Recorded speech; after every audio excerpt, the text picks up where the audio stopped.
Vous avez peur de prendre la parole en réunion ou de socialiser à la pause déj?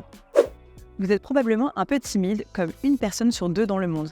Mais alors, est-ce que la timidité est un atout ou un obstacle en entreprise? D'abord, il faut faire la différence entre timidité et introversion. La timidité, c'est un tempérament qui va être lié à l'anxiété sociale et qui va faire qu'on va avoir besoin de s'extraire des relations sociales. L'introversion, c'est le fait d'avoir besoin de moments seuls pour se ressourcer. Une personne introvertie n'a pas forcément de difficultés au niveau des interactions sociales. Maintenant, est-ce que votre timidité peut vous nuire au travail? Alors un petit peu, parce qu'en fait, elle va inhiber votre spontanéité. Elle va avoir tendance à vous mettre en retrait du groupe et ça va aussi rendre plus difficile le fait d'assumer des responsabilités. Mais la timidité est aussi associée à des qualités, comme la capacité d'écoute et d'observation. Le plus important, c'est de garder en tête que ce n'est pas votre timidité qui est problématique, mais les a priori autour de la timidité et l'injonction à l'extraversion. Alors comment faire en sorte que votre timidité ne vous desserve pas? D'abord, communiquer. Vous n'allez pas changer votre personnalité pour votre job, mais en revanche, vous pouvez aider vos collègues à mieux vous appréhender en partageant vos besoins et vos états d'esprit. Participez au temps fort collectif de votre entreprise. Ce sont de bonnes occasions d'apprivoiser votre timidité, mais aussi de vous permettre de trouver votre place peu à peu. Misez sur l'anticipation et les supports matériels. Préparez bien vos interventions en avance